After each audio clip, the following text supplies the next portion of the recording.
Selamat pagi Bapak Ibu, Saudara terkasih dalam Tuhan Yesus Kristus. Kita bersyukur kepada Tuhan kita Yesus Kristus atas kasih karunia dan kemurahan-Nya. Kita boleh menikmati kehidupan kita di sepanjang kehidupan yang telah kita lewati. Marilah kita membaca serta merenungkan firman Tuhan di pagi yang indah ini bersama saya, Penatua Mariani Siregar, Jemaat Palangka 1 dari lingkungan 2. Dan sebelumnya mari kita berdoa, memohon bimbingan dan penyertaan-Nya di dalam merenungkan firman-Nya. Bapa, dalam nama Tuhan Yesus Kristus, Bapa yang sungguh baik bagi kami bersyukur dan berterima kasih atas berkat dan kemurahan-Mu hingga kami ada sampai pada saat ini dengan kesehatan, kekuatan baru, tubuh yang sehat diberkati Tuhan. Kami yakin dan percaya itu semata-mata karena kasih dan kemurahan-Mu. Saat ini kami mau mendengar sabda firman-Mu.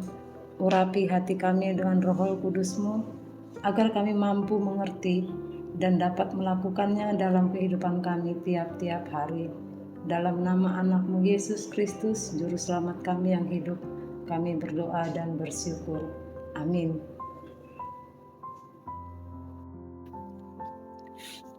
Pembacaan Alkitab pada kita hari ini terambil dari 2 Raja-Raja 8 ayatnya yang pertama hingga yang ke-6. Demikian bunyi firman Tuhan. Dengan perikop Raja menolong perempuan Sunem. Elisa telah berbicara kepada perempuan yang anaknya dihidupkannya kembali. Katanya, berkemaslah dan pergilah bersama-sama dengan keluargamu dan tinggallah di mana saja engkau dapat menetap sebagai pendatang, sebab Tuhan telah mendatangkan kelaparan yang pasti menimpa negeri ini 7 tahun lamanya. Lalu berkemaslah perempuan itu, dan dilakukannya lah seperti perkataan abdi Allah itu. Ia pergi bersama-sama dengan keluarganya, lalu tinggal menetap sebagai pendatang di negeri orang Filistin 7 tahun lamanya. Dan setelah lewat ke-7 tahun itu, pulanglah perempuan itu dari negeri orang Filistin. Kemudian ia pergi mengadukan perihal rumahnya dan ladangnya kepada raja. Raja sedang berbicara kepada Gehasi, bujang abdi Allah itu, katanya, cobalah ceritakan kepadaku tentang segala perbuatan besar yang dilakukan Elisa. Sedang ia menceritakan kepada raja tentang Elisa menghidupkan anak yang sudah mati itu. Tampaklah perempuan yang anaknya dihidupkan itu datang mengadukan perihal rumahnya dan ladangnya kepada raja. Lalu berkatalah Gehasi, ya tuanku raja, inilah perempuan itu, dan inilah anaknya yang dihidupkan Elisa. Lalu raja bertanya-tanya, dan perempuan itu menceritakan semuanya kepadanya. Kemudian raja menugaskan seorang pegawai istana menyertai perempuan itu dengan pesan, pulangkanlah segala miliknya dan segala hasil ladang itu sejak ia meninggalkan negeri ini sampai sekarang. Demikian firman Tuhan. Dan kita akan membacakan renungan yang disampaikan oleh Pendeta Yulianson STH.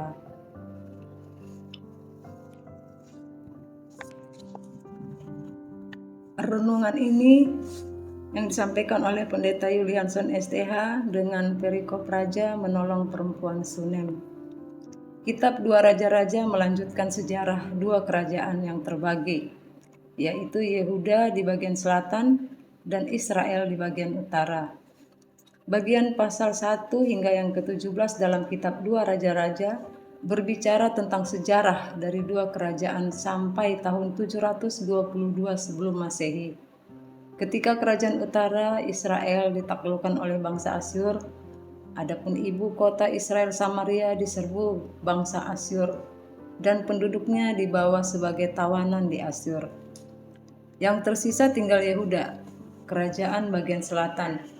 Dalam kitab 2 Raja-Raja, kerajaan Israel dan Yehuda diserahkan kepada bangsa asing karena umat berlaku tidak setia terhadap Tuhan Allah. Tuhan Allah telah berulang kali mengutus nabi-nabi untuk memperingatkan umat dan raja-raja Israel supaya mereka berhenti beribadah kepada berhala dan berbalik kepadanya. Israel dimusnahkan dan umat terpaksa harus hidup di negeri asing, jauh dari negeri mereka sendiri. Kejatuhan Yerusalem merupakan salah satu peristiwa penting dalam sejarah Israel. Israel memulai sejarahnya dengan praktik-praktik penyembahan berhala yang dipelopori oleh Raja Yerobeam. Pola ini terus berlanjut di bawah pemerintahan banyak raja setelahnya. Hukuman Allah jatuh atas Israel pada sekitar 722 sebelum Masehi, ketika bangsa Asyur menyerang Israel dan membawa banyak penduduknya untuk dijadikan tawanan. Nabi Elisa adalah pengganti Elia, bertindak sebagai juru bicara Tuhan Allah kepada raja-raja Israel.